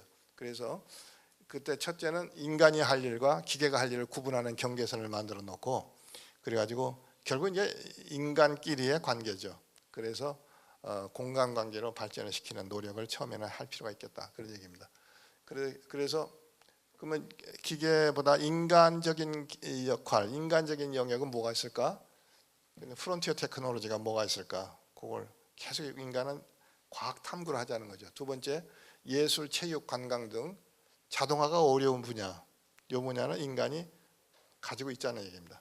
그래서 저는 예술을 자동화시키는 것은 절대로 하면 안 된다고 저는 주장하고 있어요. 예술을 자동화시키는 순간 인류는 할 일이 별로 없어져요. 예술은 끝까지 인간의 영역으로 남아야 된다. 문화를 자동화시킨 거, 문화 산업까지는 내가 용인할 수 있는데 예술을 자동화시킨다? 그것은 아닌 것 같아요. 예술은 개별성이 있어야 되고 독자성이 있어야 되니까 그러니까 그것까지는 여러분들이 기계한테 넘겨주지 말아달라. 가정도 마찬가지입니다. 인공지능이 온갖 것 다 할 수 있지만 적어도 가장의 인류 사회에 있어서 기본이라고 할 수 있는 가정만큼은 인공지능한테 주지 말자. 지능한테 가정만큼은 인간의 영역으로 만들어 놓자. 눈을 돌려서 새로운 별을 찾고 그 다음에 양자역학의 신비로운 세상을 탐험하고 내가 요즘 양자역학에 폭 빠졌는데 너무 신비한 거예요. 너무 신비한 거예요. 거기 좀 또 푹 빠지라는 거죠. 푹 빠지고 지진을 예측하고 백신을 개발하고 가난과 질병에서 고통받는 인간을 위한 공감 정책을 수립을 위한 인간의 공영역으로 하면은 할 일이 어마어마하게 많을 것 같다. 그러니까 직업 걱정 안 해도 될 거다. 그래서 인간이 이제 권력 관계에서 벗어나서 교환 관계, 공간 관계에 진화할 때는 인간이 먼저 변해야 된다. 제가 계속 주장하는 겁니다. 인간이 변해야 된다. 왜냐하면 기계는 어린아이와 똑같아요. 특히 인공지능이 학습하는 것을 보면 꼭 어린아이가 언어 배우는 것과 똑같습니다. 그게 똑같아요. 그러니까 결국은 뭐 하냐면 그 어린아이들도 부모가 제대로 솔선수범을 하면 아이들은 다 잘 돼요. 근데 부모는 뭐 게임하고 한쪽에서 그냥 텔레비 보면서 애한테 너 텔레비 보지 마 뭐 하고 이러면 애들이 그거 안 하죠. 그죠? 그러니까 부모가 애들을 사랑하는 마음이 있으면 솔선수범하는 것처럼 우리가 창조주고 인공지능의 피창조물이라면 그 피창조물을 위해서 우리가 보다 더 솔선수범하고 더 윤리적으로 돼야 된다. 그 뜻입니다. 그러려면 제가 또 만들어낸 거예요. 인간이 변해야 된다. 계명 3계명 인간이 지켜야 할 계명 1. 지능 로봇을 인간의 노예로 학대하지 말라. 이제 지능이 생기는 로봇이 생기면 이제는 노예가 아니라는 거죠. 대등한 파트너를 인정하라. 어떤 경우에도 지능 로봇을 전쟁의 도구로 사용하지 말아라. 그 끔찍하죠. 전쟁 도구로 사용하면. 셋째, 지능 로봇에 너무 의존하지 말아라. 의존하면은 인간이 거기에 문제가 생길 수 있으니까 그런 얘기예요. 여기 이제 신문에 최근에 났던 것들 내가 해놓은 겁니다. 인공지능 스스로 공격과 전쟁을 결정하면 핵무기보다 인류에게 더 위험하다. 이것이 이제 오늘 계속 있지만은 가능성은 있다. 그러나 아직까지는 인간이 이것을 막을 수 있다는 게 제 생각입니다. 가능성은 있다. 인류의 장래를 우리의 위대한 과학자 호킹한테 물어보자. 그랬더니 호킹이 AI는 최악의 사건이다. 2600년까지 지구를 탈출해야 인간이라는 종족을 유지할 수 있을 것이다. 그러니까 아인슈타인 이후에 최대의 과학자가 이렇게 경고를 했어요. 왜 그랬을까? 이것도 결국은 따져보면은 인간이 바보라서 그렇다는 겁니다. 인간이 제 역할을 못하니까 그렇다는 얘기입니다. 그게 AI가 인간을 완전히 대체할 수도 있다. 이거 심각한 표정으로 있죠. 그래서 이 비관적인 미래에서 우리가 벗어나려면 인간이 먼저 변해야 돼. 솔선수범해야 돼. 인간이 지금보다 더 윤리적이고 더 자연 친화적이고 인간이 더 똑똑해지고 인간이 더 공감적으로 변해야 될 거다. 참 이게 창조주 되게 힘들죠, 그죠? 그렇지만 이제 우리는 이미 피조물의 입장에서 인공지능을 만들면서 벌써 창조주의 입장으로 바뀐 거예요. 그러니까 이제는 아주 행동을 조신하게 해야 된다. 그래서 이제 우선 인공지능 기계와 함께 지구 온난화도 지구적 차원의 심각한 문제도 협업으로 해결해야 되고, 이게 우리가 인공지능한테 부탁을 해야 돼요. 왜냐하면 지금의 모든 문제는 첨단 기술이 만들었기 때문에 문제 해결도 네가 해라 하고 부탁을 해야 돼.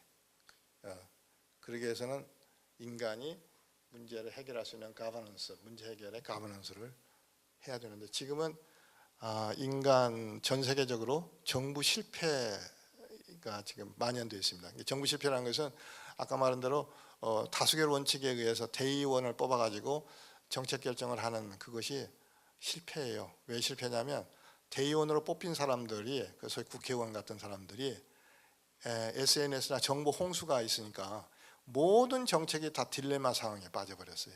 왜냐하면 그 정책을 자기가 찬성하면 반대하는 사람이 반드시 있고 반대하면 또 찬성하는 사람이 반드시 있어가지고 이러지도 못하고 저러지도 못하는 상황으로 정책 결정자를 다 빠져버렸어요. 딜레마 상황이라고 합니다. 정책 결정인 딜레마 상황에 빠지면 무슨 일이 벌어지냐면 결정을 안 하거나 무결정, 결정을 지연시키거나 결정이 스윙 왔다 갔다 하거나 그 세 가지가 벌어지고 우리 전 세계적으로 그런 일이 지금 벌어지고 있는 거예요. 그것은 정부 실패입니다. 지금 그 실패를 좀 우리가 빨리 어떻게 막아야 되는 거예요. 근데 그것은 여기 행정하시는 분, 정치하시는 분이 있을지 모르지만은 여러분들, 여러 학생들이 해야 할 일이다. 그 얘기입니다. 그래서 결국은 이제 공감관계로 진화를 했으면 좋겠다 하는 나의 바람입니다. 그래서 이제 공감관계에 관한 또 신문 기사가 있더라고요. 4차 산업혁명 시대에 사람, 로봇 공존할 수 있는 도시를 만들어야 이제 뭐 이런 것들이 있고 또 이게 이제 공존했을 때는 AI 비서가 잔잔한 곡으로 로봇 바텐더 칵테일 뭐 해서 인간과 더불어 잘 평화롭게 살 수 있는 이런 것도 요즘은 이제 그려지고 있더라는 얘기예요. 그래서 그다음에 이제 요건 이제 부록입니다. 이제 어지간한 이제 결론 부분은 다 끝났고 지금 이제 지금 인공지능 시대 제 4차 산업혁명 시대 제일 큰 문제가 뭐냐면은 정치하는 사람도 그러고 이거 인공지능 이거 뭐 이런 것들이 첨단 기술이 인간의 잡을 자꾸 뺏어가고 있다고 지금 걱정하는 거 아니에요? 그래서 그 문제를 어떻게 해라? 그리고 사람들은 전부 출산율이 낮아지고 그리고 노인들은 점점 많아지고 이거 큰일 났다. 옛날에는 그 자꾸 그 사려운 노동자들이 자꾸 생기니까 괜찮았는데 이거 큰일 났다 그러잖아요. 저는 큰일 날 일이 하나도 없다고 생각해요. 왜냐하면 사람의 일을 지금 누가 대행하냐면 로봇이 대행을 한다고요. 그죠? 지능 로봇이 대행을 하죠. 그런데 흥미로운 것은 인간이 어떤 일을 하면은 근로소득세를 정부가 받아가는데 로봇이 그 일을 하면은 세금을 안 받아가요. 그 이상하지 않아요? 그래서 제가 한 십수년 전부터 제 주장이 로봇 근로세를 받아라. 그거 주장했는데 아무도 관심을 안 두더니 마이크로소프트의 빌 게이츠가 로봇세 받아야 된다 그러니까 그 다음부터 조금 관심을 갖더라고요. 그러니까 이제는 인간과 기계가 교환 관계를 거쳐서 공간 관계로 간다고 그랬지 않았어요? 교환 관계를 가질 때는 우리가 로봇한테 공물을 좀 받아야 돼요. 공물을. 예? 공물을. 그게 세금이라고 그랬지만 공물입니다. 공물. 그게 공물이 필요해요. 로봇 세를 받아야 돼. 그래서 그거 가지고 그 지금 직업이 없는 사람들도 먹여 살리고 연금 부족한 것도 좀 채우고 뭐 등등 할 수가 있어요. 왜냐하면 사람 잡이 좀 없어진 만큼을 로봇가 채우니까 그만큼 세금이 들어올 거 아니에요, 그죠? 그래 걱정할 필요가 없게 된다니까요, 그게. 그렇게 하자는 얘기입니다, 저는. 그래서 이거 우리만 생각한 건가 했더니 그게 아니고 신공지능 시대에 신이 인간한테 벌써 11조를 다 거뒀더라고요, 보니까. 성경에 11조 내라 그랬잖아요, 그죠? 그리고 옛날에는 구약 시대에는 신이 현물로 받았어요, 돈으로 안 받고. 그러니까 그 현물로 그저 곡식도 가져가고 무도 가져가고 그랬잖아요. 그러니까 이제 앞으로는 지능 로봇이 인간을 위해서 공물을 바쳐야 돼요. 지금은 좀 비교가 쉽습니다. 근데 이게 지능 로봇이 이제 진짜 지능이 막 이제 생겨가질 때는 설득을 아마 안 하면 안 될 거예요. 설득을 할 필요가 있겠죠. 그러려면은 이제 여기 이제 저기 행정학하는 친구들이 좀 고민해야 할 문제인데, 먼저 지능기계에 대해서 법인격을 부여해야 돼요. 법인격을 부여하지 않으면 세금을 거둘 수가 없어요. 법으로 이 로봇은 사람과 비슷하게 취급하겠다라고 해줘야 돼요. 근데 오늘 신문 보니까 그게 나오겠더라고요. 앞으로 이제 자율 자동차가 만들어지니까 그 자율 자동차 그 시스템 그 자체를 이제 법인격화 시키겠다. 그래서 거기서 그 사고 났을 때 책임도 묻겠다 이렇게 나오더라고요. 보니까 이제 서서히 출발하고 있어요. 법인격을 일단 부여해야 돼. 그래서 그래야만이 책임도 물을 수가 있고 거기에 필요한 기금으로 활용할 수도 있다. 유럽에서는 그 지능 로봇에 대해서 법인격을 부여를 이미 했습니다. 그다음에 일본에서는 그 인공지능 그 알고리즘이 만든 특허, 그것을 그 인공지능한테 특허권을 주었어요. 그게 신기하게 그런 일이 벌어지는데 우리는 아직 잠자고 있다. 잠자고 있다. 이게 디지털세 도입, 로봇세 도입 놓고 이게 지금 벌써 이게 다른 나라는 굉장히 심각하게 토론이 되고 있는데 우리는 아직 잠자고 있다 그 얘기입니다. 그래서 아까 말한 인간이 변해야 되는데 인간끼리의 가버넌스에서 공간관계를 정말로 잘 유지하는 그런 것을 잘 만들어야만이 로봇가 우리를 베낄 거다 그런 얘기입니다. 자, 그다음에 이제 결론 부분에 해당되는 건데, 인공지능에 대해서 인간들이 너무나 두려워하는 것 같아요. 그래서 인공지능을 두려워하지 말고 우리나라를 세계에서 인공지능과 데이터를 가장 잘 사용하는 나라로 만들어야 된다. 여러분들 우리가 정부화 시대에 그 1등을 한 이유가 그 당시에 대통령이 취임사에서 그랬어요. 뭐 누구라고 얘기도 괜찮겠는데 좋은 일이니까 김대중 대통령이 자기 그 취임할 때 우리나라를 세계에서 컴퓨터를 제일 잘 쓰는 나라로 만들겠습니다 그랬어요. 그 실제로 그 양반은 그것을 했어요. 그래서 우리가 정부화사에서는 1등 국가가 됐던 겁니다. 자, 제4의 물결이 지금 오고 있는데 제4의 물결에 대한 대비를 잘해야 됩니다. 그래서 제4의 물결의 핵심적인 기술이 인공지능과 데이터 기술이에요. 그래서 세계에서 데이터를 제일 잘 활용을 하고 인공지능을 제일 잘 사용할 수 있는 나라로 우리가 만들겠습니다 하고 누군가는 정치 지도자가 좀 소리를 좀 질렀으면 좋겠어요. 그리고 모든 걸 대학에서의 강의와 연구에 그돈 좀 돈을 많이 주고 그래가지고 준비를 좀 했으면 좋겠어요. 그래야 된다는 겁니다. 만약 그렇게 안 하면 제4의 물결을 잘 준비하면 우리에게 좋은 기회를 주지만 준비를 게을리하면 쓰나미가 돼서 우리 모든 것을 파괴할 것이다. 이 쓰나미는 무서운 거죠. 저희가 이미 쓰라린 경험이 있어요. 제1차 제1의 물결, 제2의 물결. 여러분 그 대한제국 마지막 황제 고종 황제의 고통을 미사 선샤인에서 봤죠. 그건 그 고통이에요. 그거 준비를 했어야죠. 준비를 안 하니까 그렇죠. 똑같은 일이 벌어질 수가 있습니다. 자, 13억의 중국과 그다음에 1억 한 2천쯤 되는 일본 사이에서 우리는 지금 남한만 놓고 보면 5천만이에요. 그러면 인구 대비로 봐도 잘못하면 흡수 통합이 됩니다. 인공지능과 데이터를 잘 써서 여러분 한 사람이 일당 100이 되면 우리는 실질적으로 50억 인구가 되는 강대국이 되는 거예요. 그러면 흡수 통합이 안 됩니다. 제가 전자정부위원장으로서 저기를 했을 때 그 핀란드를 참 방문했어요. 핀란드가 500만밖에 안 되거든요, 인구가. 전자정부를 굉장히 잘하더라고요. 그래서 내가 물어봤어요. 거기 있는 관리한테 500만밖에 안 되면은 그냥 전자정부 안 하고도 그냥 잘 할 수 있는데 뭐 때문에 전자정부를 열심히 이렇게 돈 들여 사냐 그랬더니 그 사람 말이 EU 국가인데 자기들이 EU의 큰 나라들 프랑스, 독일 같은 나라들 흡수 통합이 안 되려면 전자정부를 해서 사람들이 1인당 1당 10, 1당 100을 만들어야 됩니다. 그러더라고. 그 내가 굉장히 감명받았어요. 그래서 나도 열심히 해가지고 우리나라 전자정부를 잘 만들었는데 제4의 물결의 시대에도 마찬가지라는 얘기입니다. 준비를 해야 돼. 준비를. 그런데 다른 나라는 어떠냐? 보세요. 이게 사설인데 중국의 지도부가 AI 단체 공부를 해요.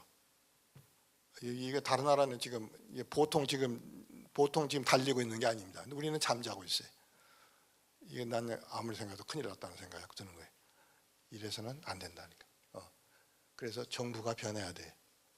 그래서 정부가 어떻게 변해야 되느냐?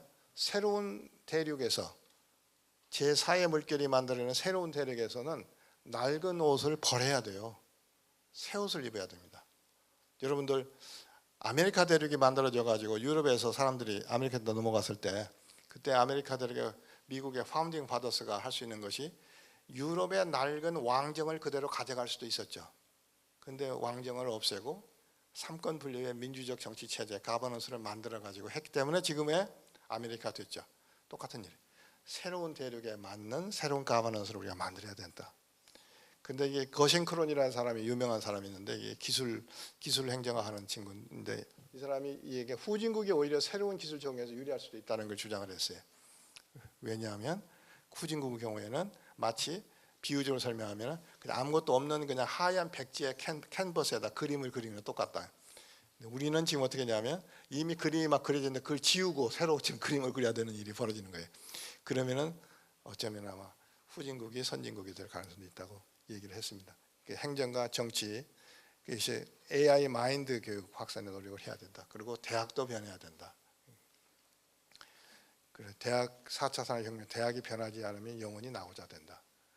이제 마지막입니다. 마지막 융프라우 정상. 여러분들 융프라우에 가보신 분이 있는데 기차 타고 쭉 융프라우 정상에 가면은 이게 판때기가 하나 있어요. 거기에 If you want to break rules, you must first master them. 룰을 깨려면 먼저 그것을 다 마스터해라 하는 말이 있습니다. 오, 좋은 나한테 너무 와닿아서 내가 그거 했어요. 그러니까 앞으로 제4차 산업혁명에 여러분 주인이 되려면 뒤에 숨어있는 룰을 여러분들이 배우려면 그걸 전부 마스터를 해야 돼. 그래서 여러분들이 주인이 되어야 됩니다. 그게 그래서 적고 자 이게 마지막이면 여러분 인간이에요 이건. Don't fear AI. AI를 두려워하지 마십시오. Dispel the fears. 두려움을 떨쳐버리고 Be smarter. 똑똑해지고 Be happier with intelligent machine. 더불어 잘 행복하게 사십시오. 이게 제 강의입니다. 이게 끝입니다. 네, 고맙습니다.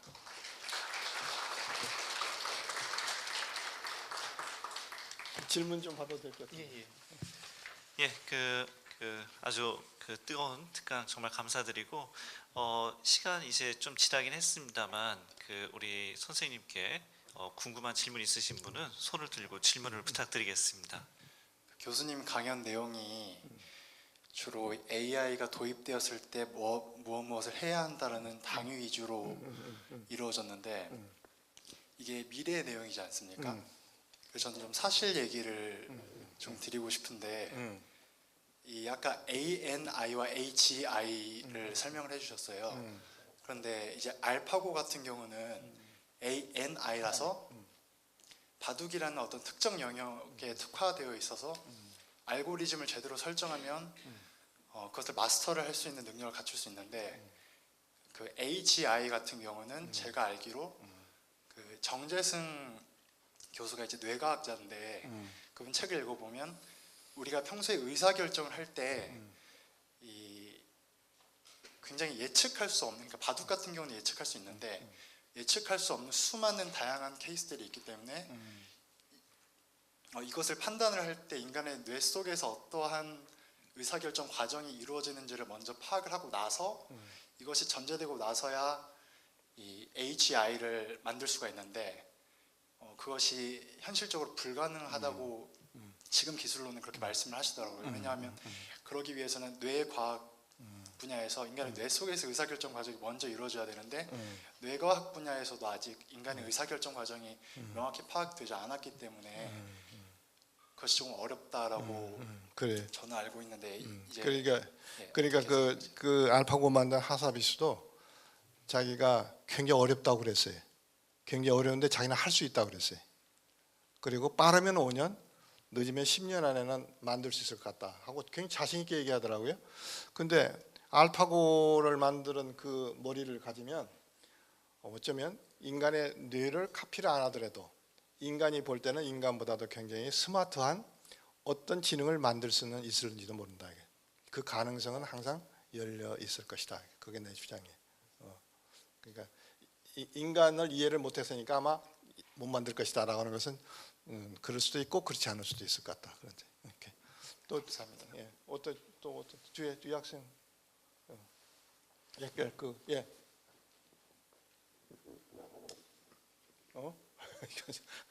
그 다른 게 아니고 이제 뭐 그 꼭 일이라는 게 그러니까 수익 창출만 있는 건 분명히 아닌 것 같아요. 제가 보기에는 어떤 수익 창출 말고도 뭐 자신의 어떤 인생을 개척한다든가 이런 게 분명히 필요할 것 같은데 인공지능은 계속 발전해서 자신의 영역을 넓혀가고 그러면 넓혀 인간의 원래 영역이었는데 인공지능이 차지한 만큼 그 사람들은 다른 형태로 어떻게든 직업을 전환해야 된단 말이죠. 근데 그게 인간의 전환 속도보다 인공지능의 프론티어를 넓혀가는 속도가 커지면 그러면은 계속 이런 사람들이 축적된다. 물론 종기에는 이제 어느 정도 되겠지만 과도기에는 분명히 축적될 거란 말이죠. 그거를 그러니까 세금은 소득 위주로 했는데 이 사람들이 뭐 그냥 돈만 있다 그래서 그냥 가만히 앉아 있을 수는 없잖아요. 이런 사람들을 위해서 뭔가 현실적으로 그 버틸 수 있는 그건 방법이나 이런. 그러니까 아까도 얘기했지만 기계하고 경쟁을 하지 말라는 거지. 인간은 인간들에서 해야 할 일이 어마어마하게 많다. 인간적인 거.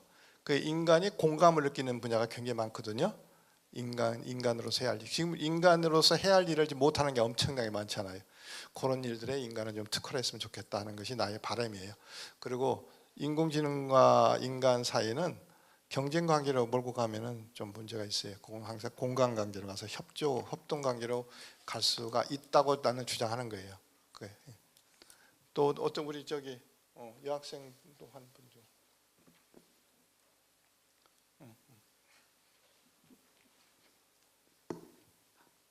그 저희 학교 수업 시간에도 학부 수업 시간에도 이런 4차 혁명 얘기가 나올 때 교수님들께서도 약간 지식 전달형 수업을 하실 때 앞으로 우리가 그러니까 지금 수업하는 내용들이 너희들에게 몇 년 후에 과연 이게 필요할지 모르겠다 이런 얘기들을 하시거든요. 그럼 구체적으로 저희가 그러니까 어떤 식의 준비를 해야 되는지 너무 모호하기만 하고 어떤 공부가 필요하다는 건지 좀 정확히 감이 안 와서 혹시 조언해 주실 수 있는지 여쭤보고 싶었어요. 이게 일단은 AGI는 아까 그 앞에 있는 학생이 얘기한 것처럼 당분간은 보통 학생의 영역을 넘어서는 거예요. 그것은 진짜 똑똑한 친구가 만들어서 처음에는 그 다음에 그게 점점 개량이 돼가지고 보통 사람이 쓸 수 있는 정도까지 만들어지겠죠, 그렇죠? 그 단계까지 갈 텐데 그 과도기에서 필요한 것은 데이터 관리예요. 데이터 관리. 그래서 부분적으로 제가 볼 때는 과도적으로는 그러니까 지금까지는 이제 빅데이터 활용과 비슷한 정형화되지 아니한 데이터를 선광해가지고 이용할 수 있는 체제로 만드는 그쪽에 관한 그 공부를 좀 많이 하는 게 어떨까 하는 생각이 들어요. 그럼 데이터가 결국은 데이터를 잘 선광해서 하면은 자기가 원하는 쪽에 그런 지능형 알고리즘을 만들어낼 수 있기 때문에 그래서 제가 추천하고 싶은 것은 그 같은 이제 빅데이터 쪽에 그 신경을 좀 많이 써서 공부를 좀 했으면 어떨까 하는 게 아니고 그 다음에 이제 나는 1세대 프로그래머거든요. 포츄랑 코볼 시대니까 70년대 60년대 말에. 근데 그때도 그 포츄란 코보는 인간 저기에 저 고급 언어라고 그래서 인간의 영어하고 비슷하잖아요. 그 전에 어셈블러라는 언어가 있었는데 어셈블러 언어가를 공부를 해야 컴퓨터가 어떻게 돌아가는 걸 알 수가 있어요. 그런 것처럼 지금 어셈블러 하라는 얘기는 아니고 그건 이제 뭐 해커들이나 하는 거니까 그 인공지능 시대에도 결국은 사이버 공간에서 여러분들이 생활하려면 컴퓨터 언어는 하나쯤은 해야 돼. 그래야지 이해가 가능해요. 그 브룸버그라는 뉴욕 시장이 있었는데 아주 굉장히 유명한 시장인데 그 사람이 뉴욕 시장 때 사람들 모아놓고 그런 얘기를 했어요. 연초에 여러분 프랑스에 가서 음식을 제대로 얻어 먹으려면 프랑스어로 해야 되겠죠? 그러니까 맞습니다. 기관들이 그랬어요. 그럼 여러분 사이버 공간에서 제대로 살려면 어떻게 해야 됩니까?